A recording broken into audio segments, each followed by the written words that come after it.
supaya di subscribe, di like maupun di share. Kali ini kita akan mengisi waktu dengan menceritakan sedikit mengenai kerajaan Tanah Jawa. Sebagaimana diketahui, yang berhak menjadi raja adalah anak Puan Bolon. Akan tetapi, anak beliau hanya satu-satunya, yaitu seorang putri, Selandit Buru, istri dari Tuan Mahasar keempat atau Tuan Akundamanik dari Sipolha. Karena pemerintahan Belanda terus mendesak agar segera diangkat seorang raja baru, maka Puan Bolon Boru Damanik dari Bandar menunjuk Tuan Sang menjadi adik dari Tuan Jintar untuk diangkat menjadi raja Tanah Jawa yang baru. Pada tahun 1919 sampai 1920, Tuan Sang Majadi diangkat menjadi pemangku kerajaan Tanah Jawa.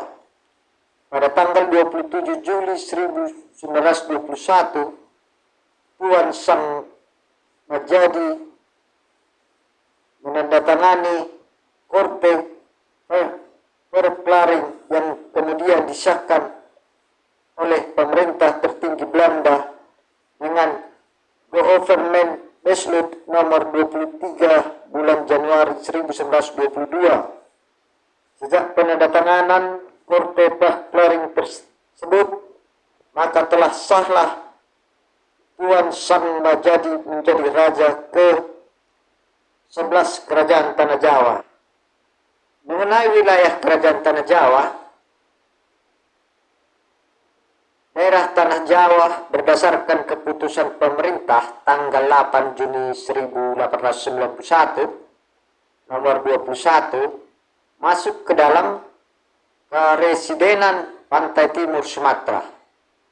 Yang termasuk daerah Tanah Jawa adalah Dolok dan Ribuan dengan para kepala Sebagandung, Parapat, Repa, Panhatan, Galung, dan Buntu Pasir yang terletak di Danau Toba. Girsang yang terdiri atas daerah Sidasuhut, Daporti, dan Dapatu.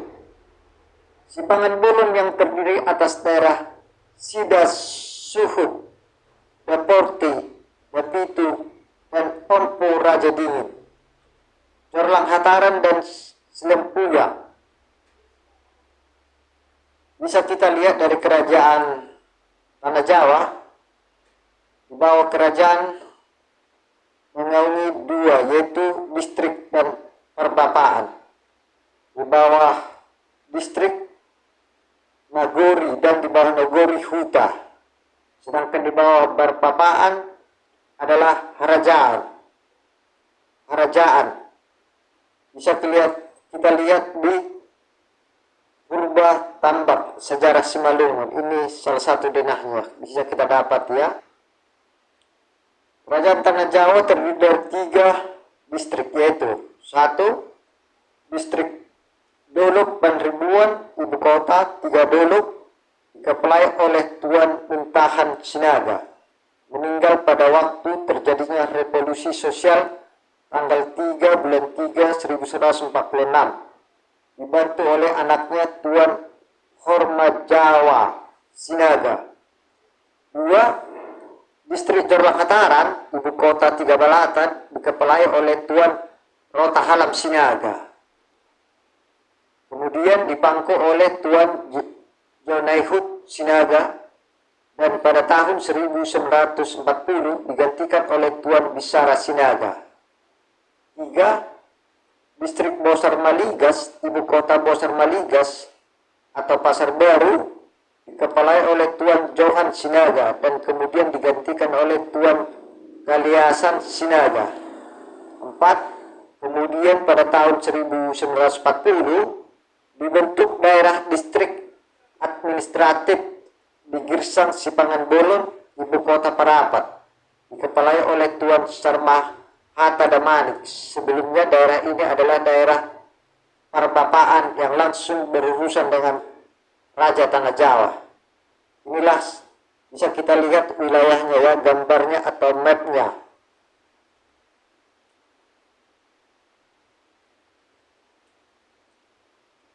Semua kepala dan kepala rendahan di Tanah Jawa berada langsung di bawah pemerintah raja, dan juga lebih tergantung kepadanya daripada para kepala daerah yang disebutkan sebelumnya. Para kepala daerah ini mengakui kepala urung sebagai pimpinannya dan juga taat ketika mereka menerima perintah dari Raja Tanah Jawa. Namun pemerintah wilayahnya tanpa campur tangan raja dan menikmati hak istimewa tertentu di luar para kepala yang lain. Mereka menyatakan bahwa ketika raja mengeluarkan perintahnya untuk membuat jalan atau menyetor sejumlah tertentu uang, apakah sebagai andil dalam biaya perang atau sebagai pajak lain yang dipungut demi kepentingan perang, mereka wajib memenuhinya seperti para kepala lain di urung itu. Selanjutnya mereka juga wajib tampil di hadapan raja segera setelah dipanggil serta untuk memberikan upeti tradisional. Tidak ada keterangan yang diperoleh tentang keberadaan batas-batas yang digariskan secara cermat dengan Tanah Jawa. Namun para kepala ini juga diketahui seperti yang lain dalam membahas daerah-daerah lain memegangkan hak-hak atas tanah wilayahnya. Juga di Tanah Jawa para kepala dan kepala bawahannya menjadi pengelola wilayah yang dipercayakan kepada pemerintah mereka. Tanah menjadi milik kepala urung. Apabila raja ingin menyerahkan tanah yang terletak dalam batas-batas wilayahnya kepada orang asing, dia wajib memberitahu kepada daerah terkait sebelum menyerahkannya, apakah penyerahan itu dikehendaki atau tidak. Menurut adat segera, dituntut bahwa raja dalam persoalan tanah harus membicarakan bersama para kepala. Semua kepala dan kepala rendahan di Tanah Jawa berada langsung di bawah pemerintah raja, dan juga lebih tergantung kepadanya daripada para kepala daerah yang disebutkan sebelumnya. Para kepala daerah ini mengakui kepala urung sebagai pemimpinnya dan juga taat kepada mereka menerima perintah dari Raja Tanah Jawa.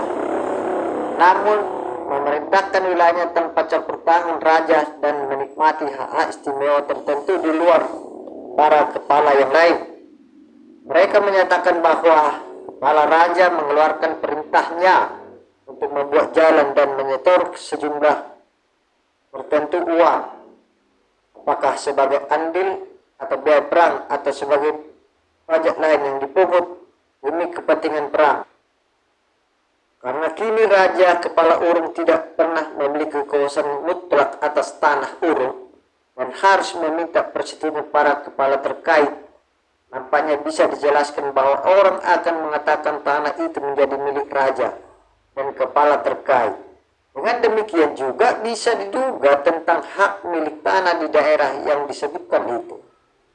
Di sepanjang pantai Danau Toba, daerah Tanah Jawa membentang dari Huta pertama di perbatasan daerah Sipolha sampai daerah Ajibata, sampai di Onan Tiga Raja yang menjadi daerah tahlukan Raja Girsang. Juga daerah yang terletak di Danau Toba dan berada di bawah Tanah Jawa adalah Repa, Panahatan, Sibaganding, Parapat, Buntu Pasir, dan Galung.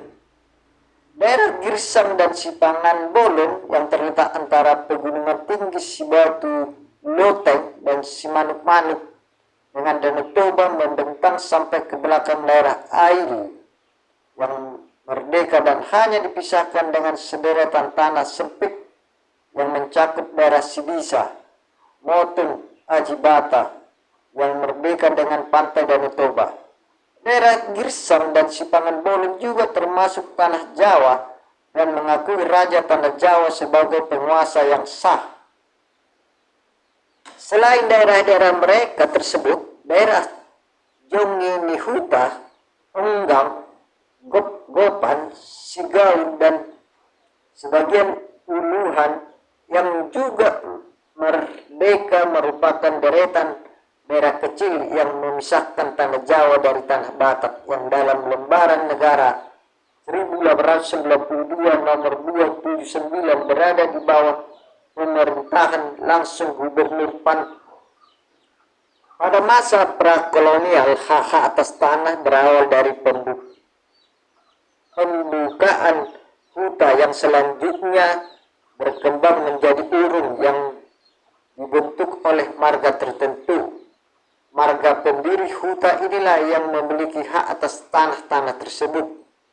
Jalur damai ataupun perang adalah dua cara yang dipilih untuk memperluas huta. Dengan semakin luasnya huta, maka dapat dibentuk urung sebagai federasi dari beberapa huta yang dikepalai oleh raja. Ada beberapa hal yang harus dipahami untuk membatasi suatu huta. Ketika memulai membuka sebuah huta baru, tidak ditentukan orang-orang yang mengolah tanah. Dikatakan kemudian bahwa daerah huta tahun tersebut, orang-orang ikut mengeksploitasi huta mendapat wilayah yang lebih luas. Di sini perbatasan huta itu terbentuk oleh juma yang digarap bersama-sama. Mereka melakukan ini karena takut binatang liar dan tinggal dekat juma menyerang mereka. Orang-orang dari juma huta lain tidak diperbolehkan untuk membangun toloen kecuali mereka yang sebelumnya telah menerima persetujuan dari kepala. Di mana pada zaman dulu jalur harus diperlebar.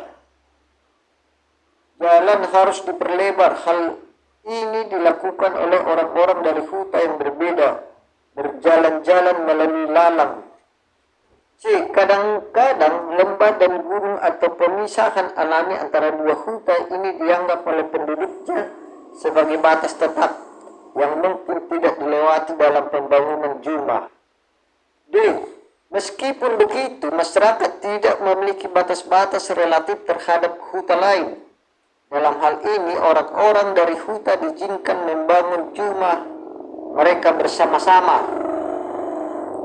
Urung semakin luas dan dibagi menjadi beberapa wilayah kecil di bawah kekuasaan keturunan kepala urung, dan muncul pembagian lahan atas urung tersebut oleh turunan kepala urung. Dari sini semakin bertumbuhlah kekuasaan atas tanah itu di tangan kepala urung.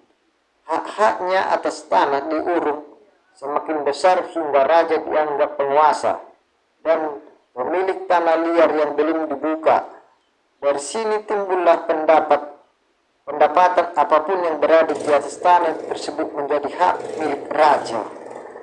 Batas masing-masing tanah kerajaan disepakati oleh penguasa urung.